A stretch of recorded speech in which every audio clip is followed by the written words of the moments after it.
Hey guys. Well, I wish I wasn't kidding, but Paramotor's being held hostage. I'm gonna have to take a pretty long drive across a couple state lines, see if I can't get it. Getting hungry, I need to get something to eat beforehand. Pro tip, ribbed condoms don't taste like ribs.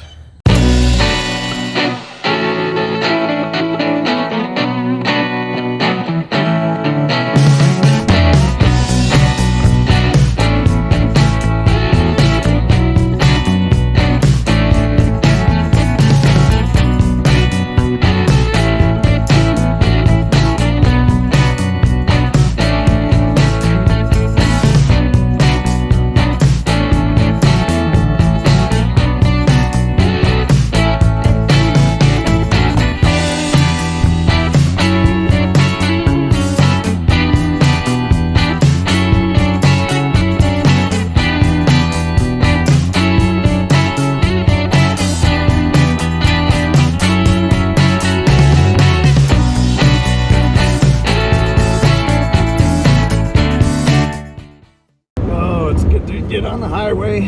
Finally doing something about this. I've had an extremely depressing weekend and a couple of days. I just can't think straight. It's just giving me anxiety, but now I'm on a mission. It was like Thursday night. I informed my school I went to training at that I wasn't going back there. I was gonna go get training somewhere else. And I said I'd consider the training obligations that I paid for to be fulfilled. I wouldn't expect anything. I do have my wing. I ordered my motor early February. Until this weekend I didn't know if it even had arrived. While I was at training, it was supposedly going to be there Sunday morning. They told us it would be there Friday. Then midweek, oh, we're fighting with customs and yelling at somebody getting hung up. And I was like, oh, well, no big deal.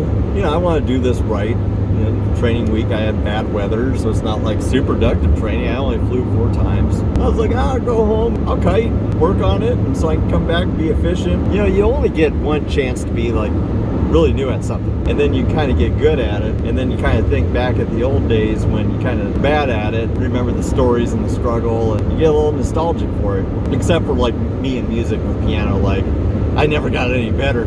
I wanted to like be really patient. I chose a school I really wanted to invest in. I wanted to buy gear from my instructor and support him, give him that financial support, verbal support, you know, within the community. I really wanted to get involved and be positive. And at the school, it was led by what was on the USPPA website, an instructor administrator. It was like, no, I can't go wrong with an instructor administrator. Left training soon after I found out someone left the school, someone that taught there. And it was somebody I really liked. I thought they were a fantastic teacher, and they had a lot of other skills too. Very straightforward. Someone really good to listen to. And there were other people there that taught that I liked. One in particular I just thought was just a great human being. Then, as the weeks and months progressed, I was in contact with my fellow students, and I was getting told stories. And it's not my story, so I'm just not going to get into it. I'm not going to just pass off secondhand information. This is my story. I don't want to talk about conjecture. I heard things, wasn't really happy about what I was hearing. Then I wasn't getting emails, wasn't getting emailed back. I was wanting to be really patient. I was like one of the few guys that were like nice about, you know, delays and stuff. Yeah, I mean, you get so many people that they get really impatient about things like, I want it now. I want it now. I want it now. Now. I want it now. The meatloaf! We want it now! You know, there's COVID shipping delays and stuff like that. People got to be patient, and when you're new, there's nothing going home. Get a wing, kite around. I thought it was great. But I wanted to go back at a time that was convenient for my school, and I wanted to go back at a time that was convenient for my work. They would have let me go whenever, but my work is so good to me that I really wanted to do something convenient for them, because if I'm gone, somebody else has to pick up that slack, and they mean a lot to me. I kind of want to make their lives as easy as possible because they're really good to me. And lo and behold, I had to take a day off work and leave early to make this trip. So time went on, and I would shoot an email saying, hey, here's the window. And I would space out, you know, emails by like 3 or 4 weeks. Send out an email, not get a response. I sent an email just saying, hey, here's the window. You think that's gonna work? And didn't get a response. Waited a month. Hey, work says that, you know, there's a 3-week window, middle of July through first week of August. It's gonna be beautiful if you can make that work for us. Sent that off. No response. Then I get a Facebook message from the person that leads it asking me to leave them a Yelp review. And I was like, sure. I haven't left one. And then sent another message asking if my brother wanted to buy a used wing that he was getting rid of. And I was like, I'll check on that. And so I just right on Facebook Messenger asked, hey, is this window gonna work? And I finally got an answer. It was like, what dates are you available again? Let him know. No response. I could see on Facebook he saw it. By that time I had gotten so much, let's call it secondhand information, talking to various people, just things that really deeply concerned me. And I don't know if what they were telling me was true or false, but it was enough, and it was enough sources that it made me uncomfortable. Finally I pulled that trigger and sent out the email and said I'm just not comfortable. I'm gonna go to a different school that's already said they would help me out. I would consider the training obligations fulfilled, and I even helped pay for my brother's. You know, he's not gonna go back there. Initially I asked for a refund on the motor because I didn't know if it was there. The wording I used was I wanted to help someone next in line that's waiting, because I was waiting a long time. I said someone next in line can get my motor if you could just refund me what I paid for it. It was a motor in reserve, and I had been given a package discount of a wing motor discount, so I said, hey, you could take away that discount because technically I'm not buying a package from you. Right before I even sent it out, I was talking to people, and someone must have tipped them off that I wasn't coming back, and all of a sudden late at night, randomly, I got a bunch of just schmoozy messages like, hey, we need to get you scheduled, we got Oshkosh coming up, we gotta get you in before that. Then he said finally, hey, your motor's sitting in the hangar, and I've been telling her how beautiful she is every night, and hashtag bald is beautiful, and oh, we need to get your father-in-law up in tandem like you keep asking, and I just didn't respond. Finally, I was talking to somebody and realized that asking for the refund probably wouldn't be in my best interest. So I decided I need to get that motor. You know, he told me it's there, I need to get it. So I have a friend that's training right now, and I messaged him. I said, are you okay picking that up for me? He lives fairly close to me. Come get it. He's like, oh yeah, no problem. And so I sent the school a message. I was like, I decided I'll continue with the unit. This guy's going back to training. He said he'd pick it up for me. Then I was told, okay. They were asking why I wasn't coming back, but I didn't want to answer them. Crap, even on like July 4th, getting like question mark messages at like 10 o'clock at night. Then I started getting messages from people that the trainer was messaging, freaking out, wondering what was going on, who said what do I know, who told me, whatever it is I know. And then I got the email saying that I shouldn't receive my motor, I should be due a mandatory refund. But based on things I was told, if I opted for a refund, basically I have a feeling I would never see that money ever again. So I'm like, I gotta get this motor. He kept badgering me. You need to tell me why. You need to give me straight answers, just demanding all this crap. And then finally I'm like, I don't need to give you a straight answer. I'm a paying customer. I paid you money. I paid you a lot of money. I paid you all that training money, and I'm not even gonna finish with you. That's a lot of hours. I think that's a good deal. And the unit I got's so common, he's gonna resell it right off the bat, and I bet you there's people online waiting for it. He wouldn't give me a straight answer if he was gonna refund me or give it back to me. And eventually I got a message saying, first he wanted me to have a conference call with him and his wife. Said he was gonna want to consult his attorney, wondered if I wanted to be on that call. And I just said, that's weird, no. And he said, well, normally it doesn't come to this, but based on what was said, so talking with folks, he's saying that I'm accusing him of fraud, which is a lie. Basically, I feel like he's pressing and interrogating me and everybody he knows to figure out who's saying what. He's either trying to bully me or scare me into ratting people out, demanding answers from me and stuff. And I just told him, look, I'm not in charge of your PR. But I was like, I'm a paying customer. I gave you all that money for training for myself and my brother, and then I'm waiving your obligation for that. I know other people are waiting on motors. You can give that away or just give it to me. But I'm like, I don't owe you a straight answer. I'm a student and a customer. If I say I want to go somewhere else, then I should be allowed to. If you don't want to give me a refund for my motor because you ordered it overseas, that's fine. I will take possession of it. The plan is I'm driving across a couple states. I know a training week is going on right now. I know generally takes care of talking people to fly up and towing. And I know the weather's still going to be good, so he's probably going to be around. I'm going to show up unannounced. I'm going to show up, I'm going to smile and act like I'm excited to pick up my paramotor. say, hey, nice to see you guys. Hopefully with students around, and hopefully he won't want to pick an argument or start a fight or pull a fast one if other people are watching. I got a long freaking drive. I started this after work. Stopped fairly close by, maybe within an hour and a half. Myself a cheap motel, get some shut-eye, get rested up. I haven't even told my paramotor friends I'm doing it today. I don't want a single chance to tip off this man so he can go hide. I tell you what, this is some bull. Another reason why I'm gonna be pissed off tomorrow, I don't smoke in my truck. So I gotta chew this. Got some nicotine gum. Will say I am glad I bought this truck last year.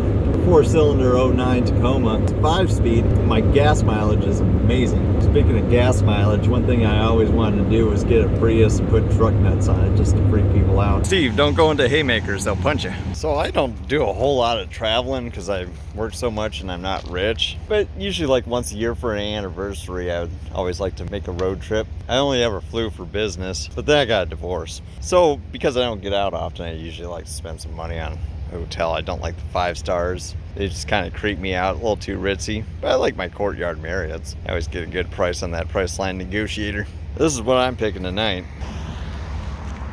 Oh yeah. Front desk lady is actually a sweetheart. I like it.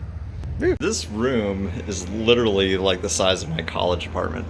Like I found this apartment that was a closet in a house. And this is like how big my apartment was for like a year. It was awesome. I loved it. It's 80s. Ooh, boob light. But it's clean. Got my dinner. Gas stations close around here. Looks like about 10, so I wasn't able to find any hot food. Oh yeah, this is sleazy. Kind of like this trip. Coffee. Whew. Here's the game plan tomorrow. I'm gonna get up pretty early. I don't want to get there right when people are gonna be just starting out their day and practicing, because I don't want to interrupt the class.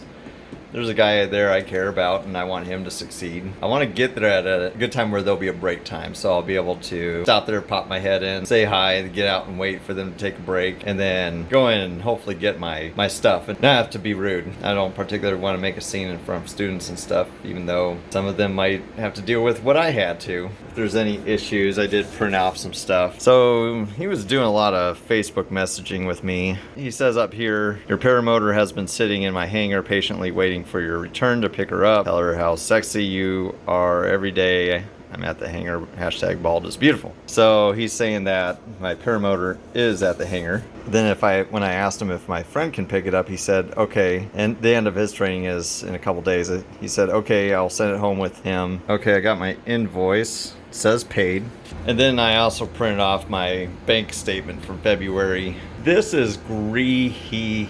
I don't know what in the name of the Easter Bunny's fluffy white is going on here, but this is just ridiculous. Yeah. So I don't really know what man goes in a store, sees a pair of boxers, thinks, I know a guy who's gonna want these, buys it for him. But that's someone I'll call a friend of mine. All right, about 8 in the morning, take off. I should be there about 9:30. I slept pretty good last night, all things considered. Chips and salsa wasn't a great dinner. Ugh, blew up the bathroom this morning. Charlton Heston's in there right now going, you blew it up, dude. You all to hell. All right, on the road again. Yeah, if you're ever in Mason, Missouri, you need a cheap place to stay, the Travelers Motels, I'd recommend it. Last night I was smoking. I don't know if they had guard dogs or if it was from somewhere else. They were collared. It kind of freaked me out a bit because they didn't sound too friendly. But I just looked at them and I was like, yo, baby dogs. And then they came over and licked me, so that was cool.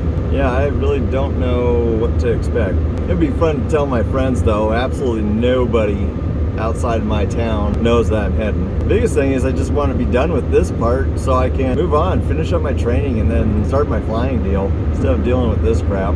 Yeah, got a booger problem. All right, we're on the home stretch. I kind of wish I could record this thing, but I don't think that's legal. I'm really hoping this is just going to be a non-event.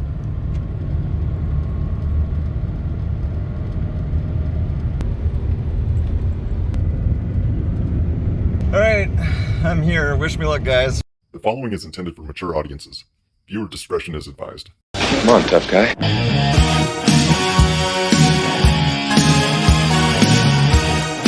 I got here too late. Some of the students are here, someone I knew, but everybody's gone, and he's put me off saying that his wife works till 5. I don't know what that has to do with anything, because I think all she does is handle the office stuff. I only saw her once here in training, and he's saying he wants to sit down and have a meeting. And I don't know if that means trying to get me to sign something. I'm just here to pick up and go back home. It's about 12:40. I've been hanging out for a little over an hour. He finally showed up, said his lawyer felt it'd be best if I get a refund. So I made him show me the refund getting processed on his phone. Got a partially refunded invoice, email receipt. Told him I'd hang out, make sure it posts with my bank before leaving.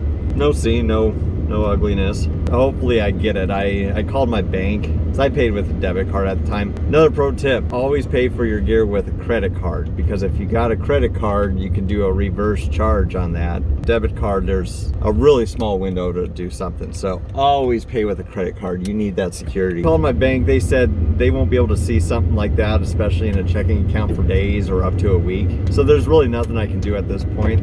I've got no other choice to head home. I've got a long drive ahead of me. But if it does post and that all works, that'll be great for me, because I didn't want to fly that brand. I have no problems with the brand itself, but they need to be accountable for their importers. And with this bad experience, I want something fresh, something I can feel good about. Maybe he needs the motor. There's a guy here I knew, he was like, yeah, last night on a takeoff, someone was practically on their tippy toes about to take off and the engine just exploded. And I had never heard of that. literally exploded. The propeller went all over the place, the engine split apart. It was one of those one, and I haven't seen or heard of those used except for this place, and I was like, holy.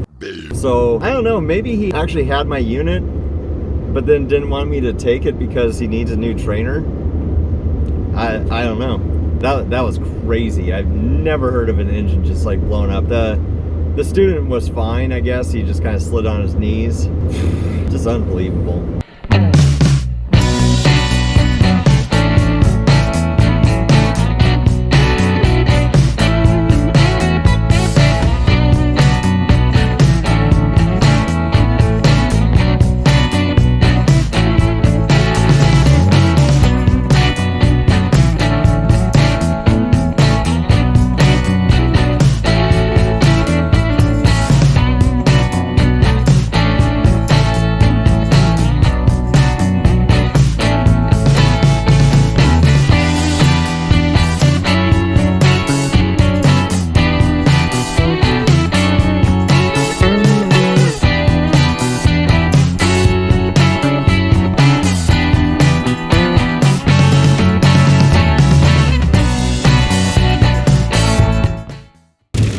Some rain. I think Steve Miller said it best when he said everything's better when wet. I'll tell you what, this has been a freaking rocky start to paramotoring, but get up and try again. I always say, I'll try anything 5 times. Yeah, just think about all the gas I'm paying for just to get a stupid refund. $3.50 a gallon. This gas station has bidets. I'm gonna be here for hours. All right, back in Nebraska again. Hopefully this is the last time I have to take that trip. It's kind of funny, when I went to go check out in the gas station, the cashiers were just chatting and joking with themselves. They go, yeah, we're the reason why people keep coming back here. And I go, yeah, and also the bidets. And they're like, what? Are you comparing us to a bidet? And I was like, I almost left my girlfriend for a bidet. I tell you what, I wouldn't have made it this far without the support of some friends. Friends I've never met across the country. Kind of re-sparked a little bit of faith in humanity. I was really surprised what these people did for me. I owe them big time.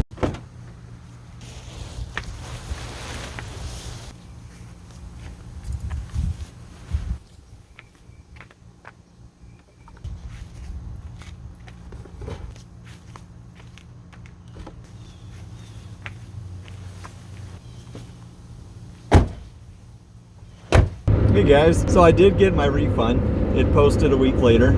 If you thought the story was a bit dramatic or if I was overreacting, do note that while there's 2 sides to every story, I only told a fraction of mine. I heavily redacted this. I cut out 90% of all footage that I even took. Ultimately, I wanted to make something that was more of just a cautionary tale that was easily digestible and was entertaining too, maybe. But I don't particularly want to use this to bash anybody specifically. I just wanted this to be a glimpse of my story. It was kind of hard pouring through it though, because I got to a point where I was talking about why I got into paramotoring. I got into it because I had gotten out of a really bad situation that really destroyed me. And I was talking about it openly, and you could just see the tears well up in my eyes. And then the frustration that my face was projecting dealing with the situation. It was just a bad mix. But it's time to move on. We got some stuff to do. I need to quit chewing my gum. I bet that's freaking obnoxious to watch. Yeah, this is 2 weeks later. Got my paraglider, my harness. We're heading to Omaha, Nebraska. Buckle up. It's time to shave the squirrels and get out the mayonnaise. Weld the handlebars to the headboard and ride. Wait, what am I talking about? Oh, yeah. Field of Dreams. I had a dream. You and I were in heaven, butt naked.